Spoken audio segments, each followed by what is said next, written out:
철학과 16학번 최희창입니다. 바로 발표 시작하도록 하겠습니다. 본 발표에서는 세부적인 내용을 다 살펴보지 않고 중요한 부분들만 검토하겠습니다. 본 논문은 하워드 필립스 러브크래프트, 러브크래프트라고 칭하겠습니다.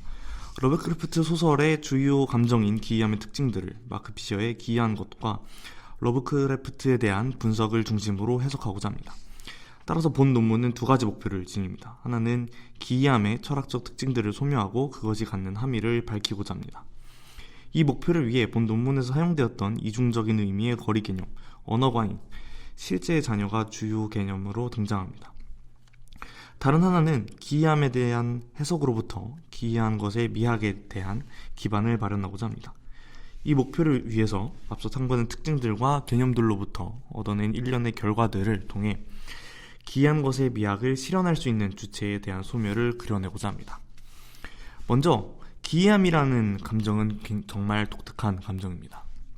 그것은 우리가 일상 속에서도 가장 잘 느끼는 감각이면서 동시에 일종의 불쾌를 직접적으로 표현하는 감각입니다. 따라서 기이함이라는 감정은 항상 불쾌를 직접적으로 표현하는 까닭에 억압된 것으로 드러나거나 우리로부터 항상 물러나 있는 것으로 드러납니다. 그러나 분명한 사실은 기이함이 명백한 하나의 진실을 가리키고 보여주고 있다는 것입니다. 그것은 바로 자기 자신을 단일하고 균질적인 것으로서 이해하는 주체가 그저 가상에 불과할 수도 있다는 것을 기이함은 보여주고 있는 것입니다. 이 감정에 대한 선행 연구로서 우리는 두 사람을 제시할 수 있습니다. 먼저 에른스트 옌치의 연구 성과로부터 정신분석적 논의를 전개한 프로이트가 있으며, 다음으로 영국의 철학자이자 자본주의 리얼리즘이라는 개념을 통해 사유의 대안을 허용하지 않는 자본주의에 대한 비판을 시도한 마크 피셔가 있습니다. 마크 피셔는 자신의 저서인 기이한 것과 으스스한 것에서 프로이트의 두려운 낯설음, 즉 우나임리치 개념을 수용하여 자신의 고유한 개념인 기이한 것과 으스스한 것의 개념을 생산합니다. 먼저 프로이트의 기이함입니다. 물론 프로이트가 직접적으로 기이함 혹은 기이한 것에 대한 개념과 그 정의를 제시한 것은 아닙니다. 그럼에도 프로이트가 기이함의 선행연구자로서 드러나는 까닭은 앞서 언급했듯 피셔가 프로이트의 두려운 낯설음 개념을 적절히 변용하여 자신의 개념인 기이한 것과 그 의미를 만들어내기 때문입니다. 프로이트는 자신의 논문 두려운 낯설음에서 두려운 낯설음의 감정에 대해서 분석을 시도합니다. 그는 이 단어를 집과 같은, 고향 같은, 친숙한 같은 단어의 반이어라고 지적하며 두려운 낯설음이라는 감정이 친숙했던 것에서 출발하는 감정인 동시에 친숙한 것이 이상하게 불안함을 주는 것을 의미한다고 주장합니다. 즉, 두려운 것은 항상 낯선 것만이 아니며 친숙하고 익숙한 것도 그 내부에서 두렵고 기이한 것으로 드러날 수 있다는 것이 그의 주장입니다.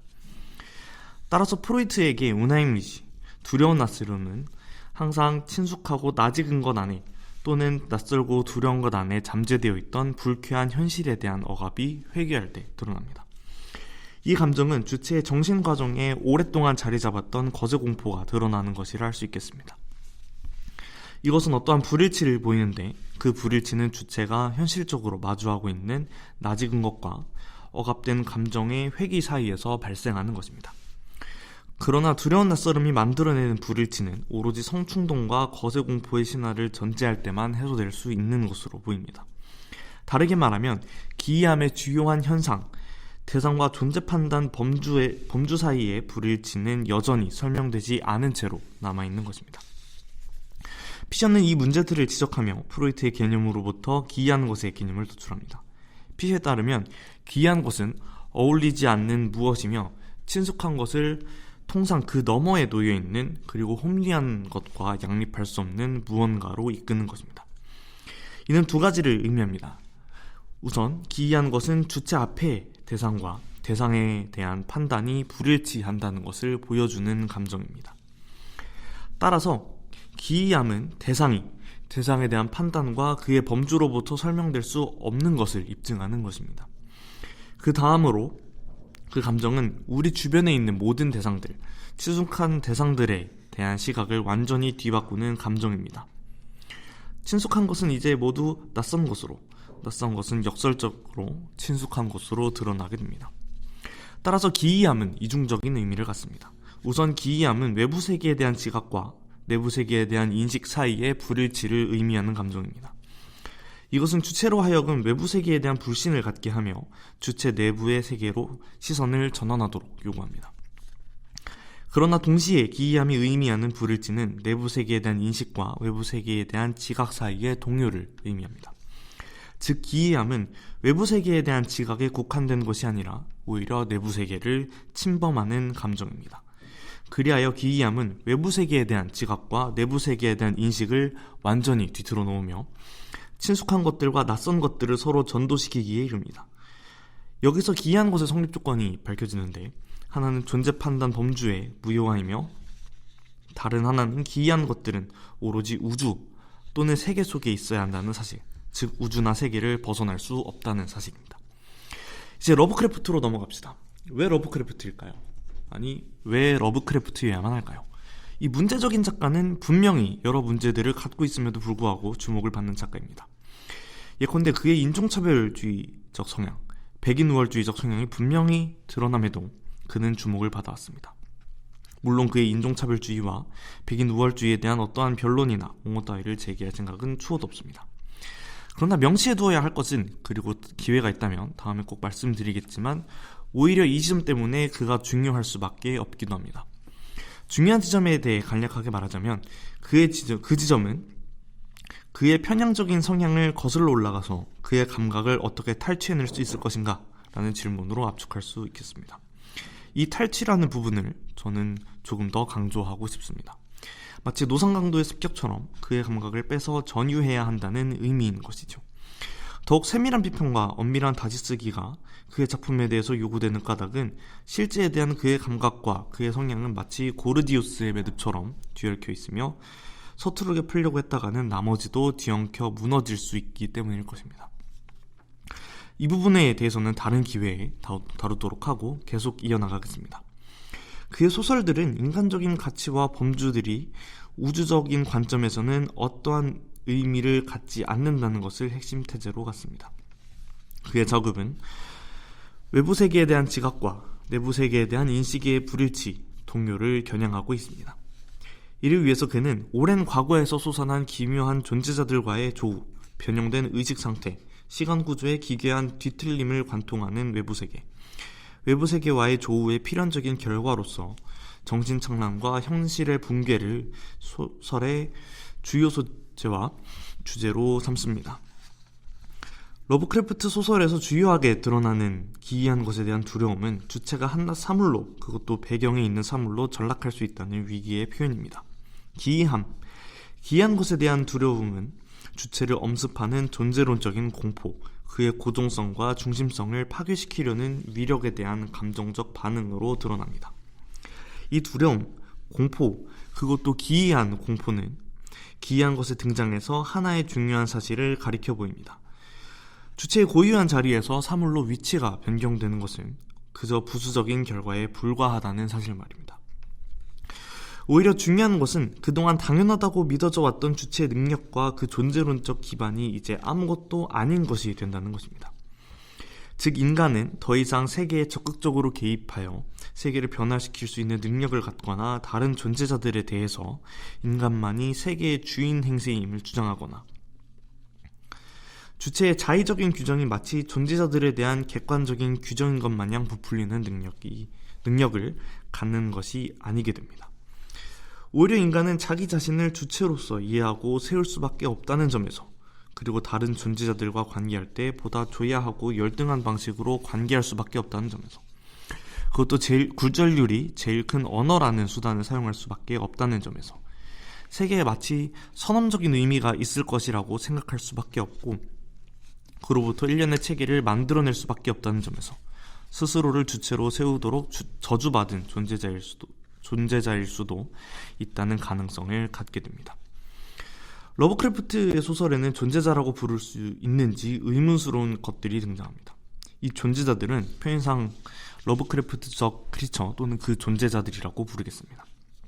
이러한 존재자들은 무한한 공간에서 이질적이고 상이한 것들로서 등장하고 자신을 주체에 대해 부정적인 것으로서 드러내 보일 수 있는 존재자들입니다. 이러한 존재자들은 인간에게 명확한 이해를 선사합니다. 곧 이들은 우리의 우주, 주체의 세계는 붕괴하며 이 우주는 선하고 아름다운 것, 조화로운 것들이 드러나는 공간이 아니었으며 오로지 파멸과 공포만이 본질적이었다는 사실을 전달합니다. 이러한 우주 속에서 인간은 러브크래프트적 크리처들 혹은 그와 관련된 존재자들을 결코 존재해서는 안 될 것으로 이해합니다. 그러나 이러한 판단은 그 자체로 기이한 판단입니다. 기이한 것에 대한 기이한 판단인 것이죠. 이것들은 몇 가지 이해에 전도된 표현입니다. 이 표현들은 기이한 대상들에 대해서 어떤 긍정적인 인식 내용을 얻을 수 없음을 의미한다는 점에서 공통적입니다. 그렇다면 대상이 어떻게 존재하는지 다시 의문을 제기할 수밖에 없습니다. 이토록 기이한 존재자, 마치 그것이 존재해서는 안 될 것처럼 보이는 이 존재자들은 도대체 어떠한 방식으로 존재하길래 우리에게 그러한 방식으로 드러나는가? 이제 이 물음이 주요한 실마리로 작동합니다. 이제 존재자들, 사물과 대상들은 조금 다른 존재의 방식을 갖는 것으로 보입니다. 이들은 외부의 단순한 점이 아니라 일정한 영역을 갖는 존재자로서 드러난다는 것입니다. 저는 이것이 거리 개념의 이중성에 근거한다고 생각합니다. 우리는 우선 1차적인 의미의 거리를 생각해 볼 수 있습니다. 우선 1차적 의미에서 거리는 단순한 간격, 한 대상과 다른 대상 사이의 간격입니다. 이때 고려되는 것은 대상이 나에 대해 거리를 갖는다는 점, 나와 분리되어 있고 나와 구별된다는 점입니다. 이때 대상은 오로지 구별 가능성에 따라 판단될 뿐입니다. 그것이 나와 떨어져 있는가? 나와 구분되는가? 1차적인 의미의 거리만을 인식한다면 이러한 물음이 대상을 1차적으로 판단하는 물음이 됩니다. 이러한 구분을 전제할 때에 비로소 탐구와 분석이 진행될 수 있기 때문입니다. 그러나 이것은 대상이 자신을 드러내 보일 수 있는 일정한 영역들, 어떠한 과정들, 운동의 영역들을 생략합니다. 따라서 1차적인 의미의 거리 개념 속에서 대상은 고정적이고 균질적인 것으로 드러납니다. 그러나 거리에는 다른 의미 또한 있습니다. 저는 이것을 2차적인 의미의 거리라고 부르고자 합니다. 이 거리는 대상들 사이의 간격으로부터 형성된 경로, 일정한 영역들을 의미합니다. 이 2차적 의미에 고유한 것은 이제 대상들과 주체 서로가 각각에 이를 수 있는 경로와 영역을 가지며 이를 점유할 수 있는 능력을 갖게 된다는 것입니다. 대상은 주체와 맺는 다양한 경로만큼이나 다양한 방식으로 그 자신을 드러냅니다. 이러한 영역을 가질 수 있는 것은 대상과 사물들, 심지어 주체가 언제나 동일하기만 한 것은 아니라는 점에 근거합니다. 항상 생동하면서 다른 것과 유기적인 관계를 가질 수 있다는 것은 어떤 하나의 것이 그 자신이 아닌 다른 것들과 같이 머무를 수 있다는 능력을 전제하기 때문입니다. 2차적인 의미의 거리인식에서 중요한 것은 대상이 얼마나 다양한 경로와 영역을 가질 수 있는지에 대한 역량입니다. 또한 2차적인 의미의 거리 속에서 대상은 다양한 모습으로 자신을 드러내고 서로의 영역에 대해서 점유를 시도합니다. 이러한 까닭에 2차적인 의미에서 거리는 대상들과 주체가 자신을 드러내 보이고 배치하는 영역이며 경험의 발생 장소이기도 합니다. 러브크래프트는 자신의 존재자들, 크리처들을 항상 기이하고 이질적인 것으로 두면서 동시에 우주와 주체의 세계 사이에 놓습니다. 그것을 벗어날 수 없게 말입니다. 이러한 존재자들은 2차적인 의미의 거리를 갖는 것입니다. 이들은 어떨 때 아예 인식 불가능한 것으로 존재하지만 또 어떨 때는 우주와 세계의 뒤로 물러난 것처럼 존재하다가 결정적인 순간에 주체마저도 점유하고 삼켜버리는 것으로 드러납니다. 만약 이들이 외부의 고정적인 점, 대상이었다면 소설의 구조는 결코 유지될 수 없었을 것입니다. 왜냐하면 외부의 고정적인 대상으로 머문다는 것은 운동하고 영향력을 끼칠 수 없다는 것과 같은 말이기 때문입니다. 따라서 러브크래프트적 크리처들, 존재자들은 항상 입체적으로 드러납니다. 다르게 말하면 그러한 존재자들은 다른 존재자들과 다양한 관계를 다양한 방식으로 맺게 됩니다. 예를 들어 크툴루의 부름에서 크툴루라는 러브크래프트적 크리처는 자신의 숭배자들에겐 지구의 참된 지배자로서, 자신의 석상을 탐구하는 고고학자들과 그 관계자들에게는 흥미로운 세계의 이면으로서, 그를 직접 마주한 선장들에게는 광기 그 자체로 드러나는 것처럼 말입니다. 2차적인 의미에서 거리를 파악할 수 있다는 것은 주체의 해방을 의미하기도 합니다. 왜냐하면 2차적인 의미에서 분명하게 드러나는 것은 주체의 역량, 자신을 드러내 보이고 자신의 힘에 따라 스스로를 다르게 만들 수 있다는 사실이기 때문입니다. 물론 러브크래프트 소설 속에서 2차적인 의미의 거리가 항상 긍정적인 것으로 드러나는 것은 아닙니다. 왜냐하면 그 우주는 이미 파멸이 예정되어 있는 우주이기 때문입니다. 그러나 소설 속 주체가 항상 자기 자신의 폐쇄성에 의해 좌절과 정신적 파멸을 겪어야 한다는 점에서 적어도 이러한 해방은 다른 가능성을 상상할 수 있도록 만듭니다. 주체의 영생이 아니더라도 부정적인 것을 감내할 수 있는 능력을 가진 주체 같은 것들 말입니다. 거리 개념에 따라서 러브크래프트의 우주와 세계는 중층적이고 상당한 깊이를 갖는 것으로 드러납니다. 또한 동시에 주체 또한 중층적인 것으로 상이한 것들로 이루어졌다는 사실이 드러납니다. 왜냐하면 이 주체는 우주와 세계로부터 생겨난 것들이며 그것들의 심도 있는 역사들로부터 생성된 하나의 구조물이기 때문입니다. 따라서 러브크래프트에게 있어 주체는 항상 단일한 것으로, 균질적인 것으로, 역사를 갖지 않는 것으로 이해되지 않습니다. 러브크래프트가 이에 대해 의문을 제기한다는 점에서, 즉 그의 보편성과 단일성을 그 역사에 따라 폭로한다는 점에서 그의 소설은 하나의 계보학적 폭로이기도 합니다. 이제 주체는 부정성과 이질적인 것, 상이한 것들의 조직으로부터 생성된 것에 지나지 않습니다. 러브크래프트의 우주는 그것의 바깥의 독립적이고 일반적인 방식으로서는 도달 불가능한 또 다른 우주, 상위의 우주를 갖지 않습니다. 그러한 점에서 러브크래프트적 우주는 항상 닫힌 우주입니다. 그러나 이 닫힌 우주는 상위의 다른 것이나 혹은 초월적인 우주를 요구하지 않는다는 점에서 닫힌 것일 뿐, 그 자체로는 무한한 깊이와 공간을 갖는 것입니다. 요컨대 러브크래프트의 우주는 바로 지금의 우주를, 단 하나만의 우주를 의미합니다. 여기서 러브크래프트적 기이함의 또 다른 특징이 드러났는데, 그것은 이 기이함은 오로지 초월적인 것의 부재 속에서만 가능하다는 것입니다. 우선 초월적인 것은 외재적인 한 위치, 주체의 실존에 대한 형식적인 근거를 제공할 수 있는 점으로서 이해됩니다. 그러나 이것은 일정한 구성 내용을 갖거나 혹은 직접적인 현상으로 드러날 수 없는 까닭에 항상 규범적이고 규제적인 의미만을 가질 뿐입니다. 따라서 이것은 1차적인 의미로서 거리를 가질 뿐입니다. 그러한 까닭에 초월적인 것은 항상 외재적인 것으로 완전히 독립되어서 어떠한 영향도 끼치지 못하는 것으로서 이해됩니다. 초월적인 것이 부재하는 러브크래프트 우주에서는 외부적인 것들만이 존재합니다. 이것은 오로지 단일한 지평, 2차적인 의미에서 거리를 가능하게 하는 단일한 면, 단 하나의 근본 영역이 존재한다는 것을 의미합니다. 이 지평은 2차적인 의미의 거리가 발생 가능한 공간으로서 그것의 존재로 하여금 나와 다른 대상들이 일정한 거리를 가질 수 있도록 만드는 것입니다.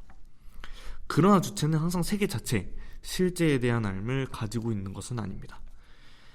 앞서 언급했던 것처럼 모든 것들이 2차적인 의미에서 거리를 갖는 것이라면 그것들은 자신의 역량에 따라서 스스로를 전면에 드러내 보이거나 그렇지 않도록 결정할 수 있기 때문입니다. 러브크래프트의 크리처는 외부적인 것으로서 자신을 드러내 보입니다. 그러나 그것들은 세계의 진상, 실제 자체를 드러내 보이는 것들이기도 합니다.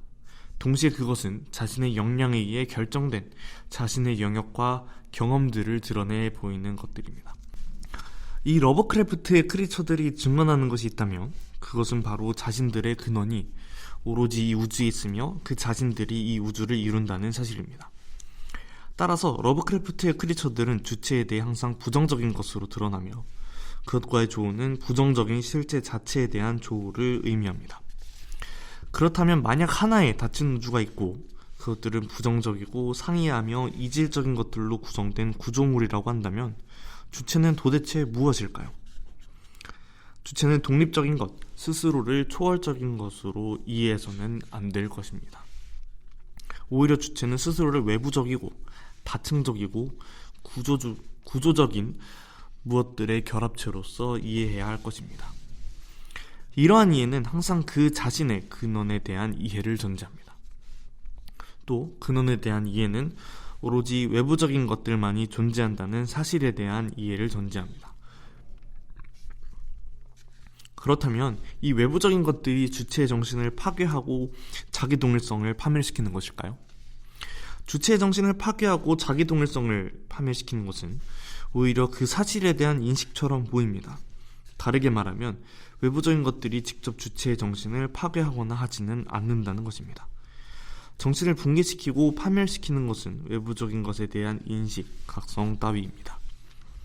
다시 말해 공포는 항상 외부적인 것에 대한 인식과 각성 과정에서 오는 것입니다.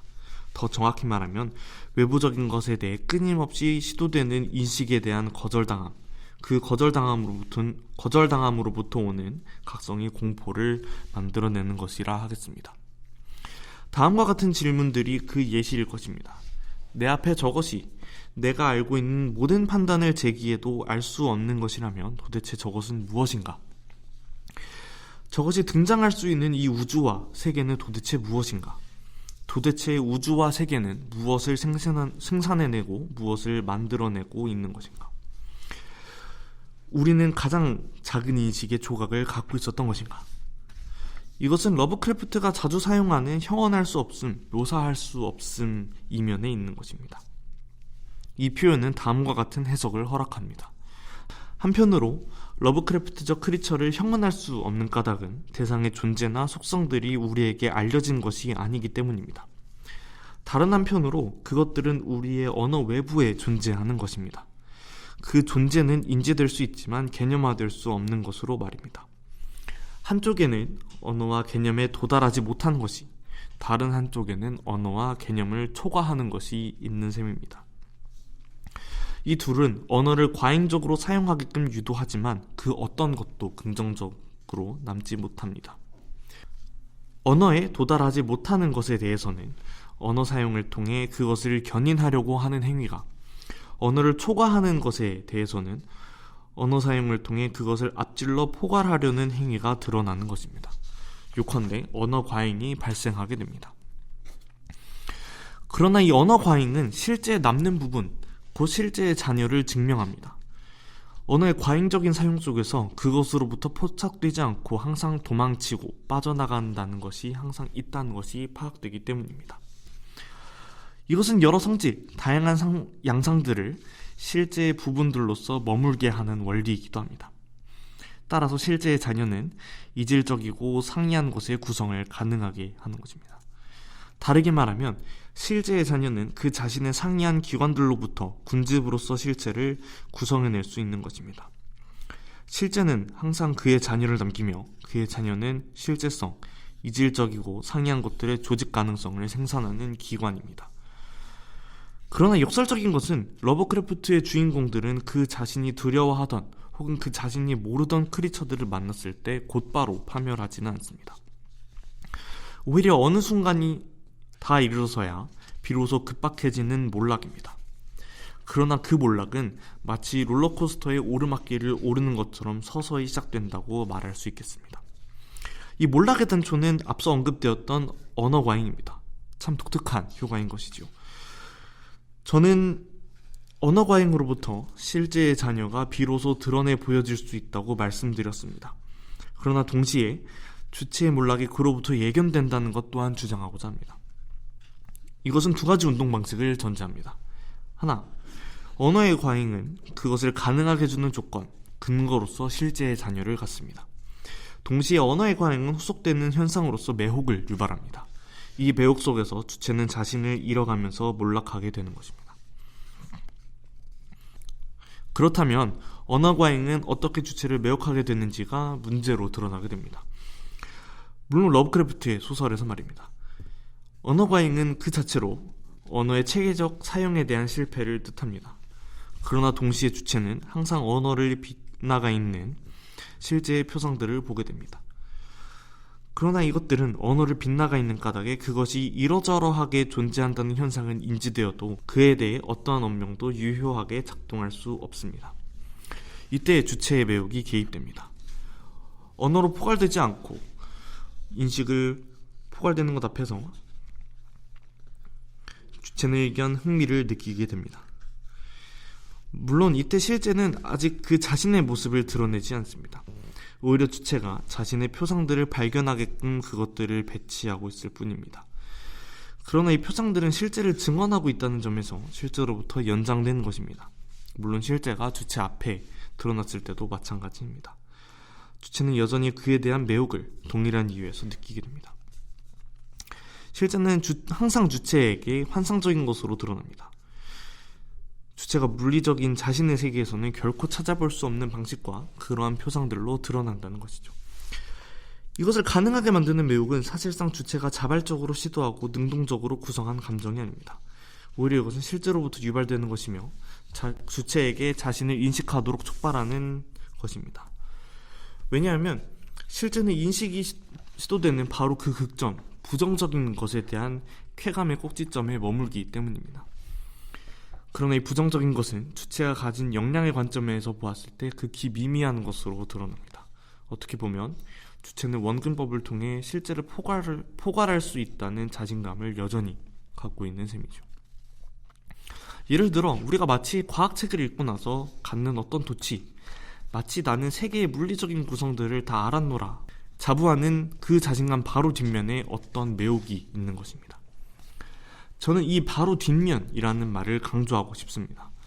왜냐하면 이 자신감은 아직 그 자신의 크기를 제대로 드러내지 않고 굳이 드러내지 않아도 될 실제 여유로운 역량을 아직 알고 있지 않은 것이기 때문입니다. 그러나 이때의 자신감은 내가 알고 있는 지식과 언어를 빗나가 있는 대상에, 그래서 아직 정확하게 알 수 없으며 내가 적극적으로 포괄하고자 하는 대상에 대해서만 가능한 것입니다.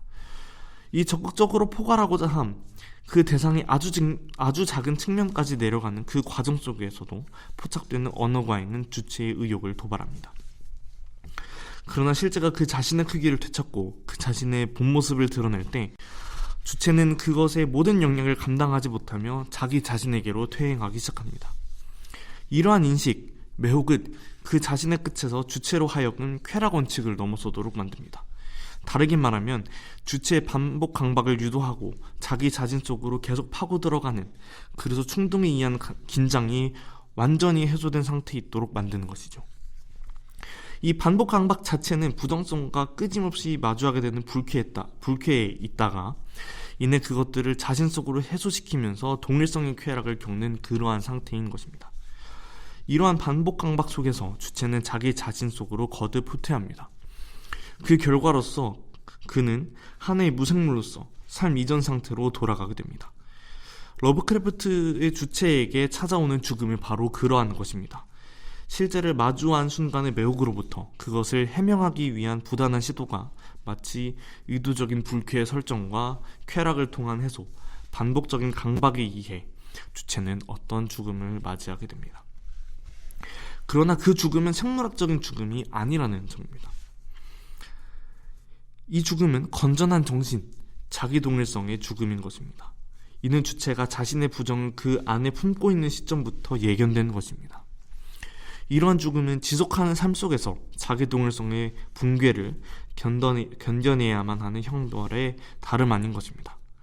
이 죽음으로부터 알려진 것이 있다면 우주가 그러한 죽음을 일으키는 것들의 근거가 된다는 점에서 우주는 항상 광기의 우주이며 기이한 영겁 속에서 죽음마저 소멸하는 우주인 것입니다. 따라서 우주는 이제 대상적인 것들의 총계가 아닙니다. 오히려 그것은 대항적인 것들의 총계입니다. 어떠한 성찰이 이제 우리에게 주어집니다.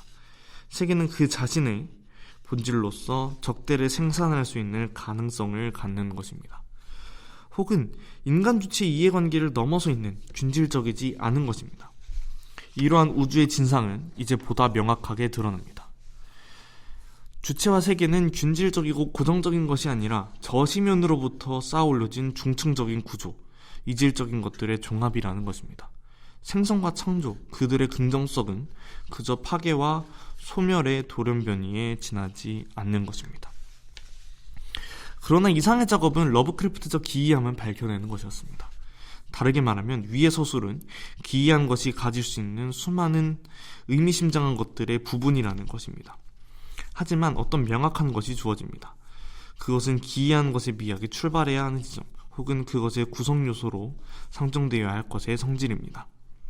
세부적인 논증보다 그것의 간략한 결론을 제시하고자 합니다. 우리는 다시 주체로 돌아가야 합니다. 그러나 그것은 모든 것들을 동일성 속에서 해소시키고 그 자신만 살아남는 주체가 아니어야 합니다. 그러한 주체 또한 그 속에서 해소되어야 합니다. 오히려 그 해소를 자신의 본질로 삼는 주체가 이 분석 속에서 드러나야 합니다. 그리고 이것이 기이한 것의 미학으로부터 알려져야 하는 것입니다. 요컨대 기이한 것의 미학은 실존론적 형식을 갖추어야 한다는 것입니다. 주체가 자기 자신의 존재를 문제시할 수 있다는 점에서 말입니다. 이제 주체는 상이하고 이질적인 것들로부터 구성된 것이며 그러한 까닭에 군집으로서 자기 자신을 형성할 수 있어야 합니다. 즉 주체는 실제의 자녀와 기능상 차이를 갖는 여러 기관들에 의해 구성된 어떠한 종합으로서 유기적인 군체로서 드러나야 합니다. 동시에 그 주체는 부정적인 것과 머물 수 있으면서 그 부정적인 것들에 의해 그저 끌려가지 않을 수 있는 것이어야 합니다. 오로지 적대 속에서 혹은 실제로 적대인지조차도 의문스러운 미지의 환경 속에서 주체는 자신의 삶을 연명해야 합니다. 이 속에서 유연하게 머물 수 있는 주체, 그것이 기이한 것의 미학을 위해 마련되어야 할 것이며 그것을 통해 보여질 하나의 사실일 것입니다. 이제 문제는 윤리의 영역으로 넘어갑니다.